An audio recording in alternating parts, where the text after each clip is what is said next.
আজকে হয়তো যারা ইন্ডিয়ান ফ্যান্স অথবা বিরাট কোহলির ফ্যান্স হয়তো সবাই একটু ভাই দুঃখিত, কারণ আমরা জানি যে যে প্লেয়ারটাই ভাই রিটায়ারমেন্ট হোক না কেন আমরা তাকে বলি যে ভাই হ্যাঁ তার গুড কেরিয়ার এই করেছে, সে তো দারুণ খেলেছে। কিন্তু ভাই যে প্লেয়ারটা 100% ফিট, যে আরও 2-4 বছর খেলতে পারে, হঠাৎ করে এমন কি হয়ে গেল কি তার মনে হচ্ছে যে ভাই টেস্ট ক্রিকেট থেকেও আমাকে বিদায় নিয়ে নিতে হবে, এবং এত তাড়াতাড়ি, যেটা কেউ এক্সপেক্ট করেনি কি বিরাট কোহলি ভাই এত তাড়াতাড়ি রিটায়ারমেন্ট নিয়ে নেবে। কেন ভাই, এটা কেন? প্রথম প্রশ্ন, কারণ সব ফ্যানই ভাই বিরাট ফ্যান হোক বা সবাই হোক, ঠিক আছে, সবার একটা প্রশ্ন রয়ে গেছে যে কেন এটা এত তাড়াতাড়ি কেন। ঠিক আছে, তারপর আমরা চলে আসি যে ভাই যদি বিরাটের আমরা দেখি অবদান টেস্টে, তো বলবে ভাই হ্যাঁ 10,000 রান হয়নি, 10,000 রান থেকে মাত্র 770 রান পিছিয়ে ছিল। তো কে চায় না ভাই 10,000 রান করতে, কে চায় না? এবং বিরাটের মতো প্লেয়ার তো 100% চায়, কিন্তু আজকে তার সেই দিকেও নজর নেই। কে চায় না যে আরও কটা সেঞ্চুরি করি, 100টা সেঞ্চুরি করি, কিন্তু সেদিকেও তার সেই লক্ষ্য নেই। লক্ষ্য স্থির যে আমি রিটায়ারমেন্ট নিয়ে নেব। আমরা কিছুদিন আগে শুনেছিলাম যে বিসিএর কাছে বলেছিল, বিসিএ বলেছিল দেখবো আমরা কি করা যায়, ঠিক আছে ওকে। তো এইসব আমার মনে হচ্ছে যে ভাই এইসব দিয়ে কাজ হবে না, কারণ বিরাট কোহলি একবার মনে নিয়ে নিয়েছে যে আমি আর হয়তো টেস্টের ইন্ডিয়ার হয়ে ভালো কিছু করতে পারবো না।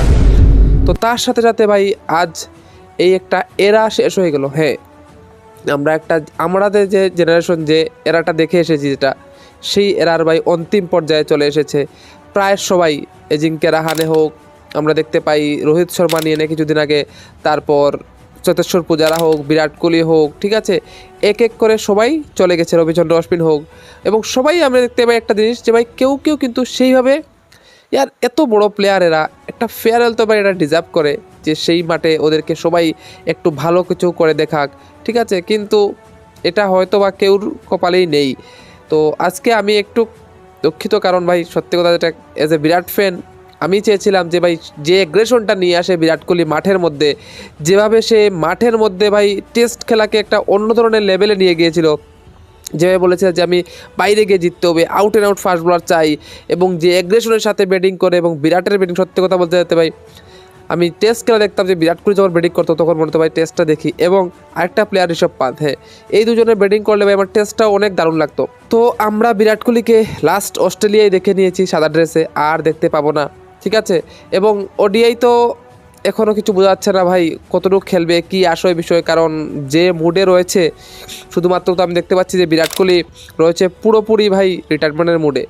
তো আমরা চাইবো যাতে বিরাট কোহলির যে ফিটনেস রয়েছে, সব কিছু রয়েছে ভাই, অ্যাটলিস্ট একটা ফর্মেট অর্থাৎ ওডিআই ফর্মেটে যাতে ও ভালোভাবে খেলে, এবং ও যাতে আরও অনেক দিন খেলে, কারণ একটাই তো ফর্মেট বাকি রয়ে গেলো, সেটা হচ্ছে ওডিআই, ঠিক আছে। কারণ টেস্ট থেকে টি টোয়েন্টি থেকে আমরা বলেছি ঠিক আছে ভাই, টি20 সময় এসে গেছে ইয়ংস্টারের হাতে চলার, কিন্তু টেস্টের তো ভাই কে হবে নাম্বার 3, কে নাম্বার 4, কে মিডিল অর্ডার, টপ অর্ডারে কী হবে, শুভমন গিল হয়তো বা ক্যাপ্টেন হবে, ঠিক আছে।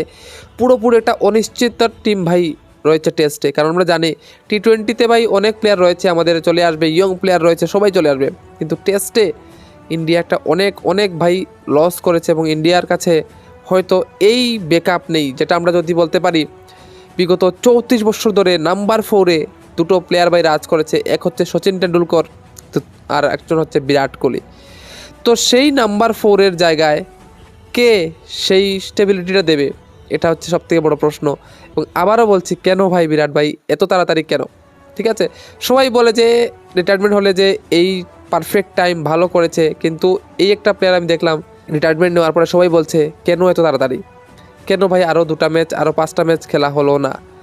যাই হোক, যদি আমরা তার কেরিয়ারের দিকে তাকাই, দারুণ কেরিয়ার, 9,230 রান, যেখানে টেস্ট রান 123 ম্যাচ খেলেছে, এবং তার সাথে সাথে 30টা সেঞ্চুরিও রয়েছে, 46-এর উপরে এভারেজ রয়েছে, টেস্ট এভারেজ।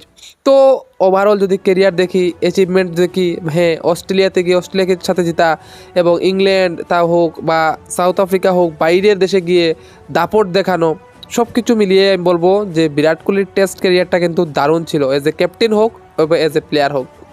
তো দারুণ সেই এরাটা কিন্তু সমাপ্তি ঘটলো। তোমরা কি এক্সপেক্ট করেছিলে যে বিরাট কোহলি এরকম হঠাৎ টেস্ট থেকে বিদায় নিয়ে নেবে? আমি তো ভাই পার্সোনালি আশা করিনি এরকম কিছু হবে বলে। তোমরা কমেন্টে বলে দিও।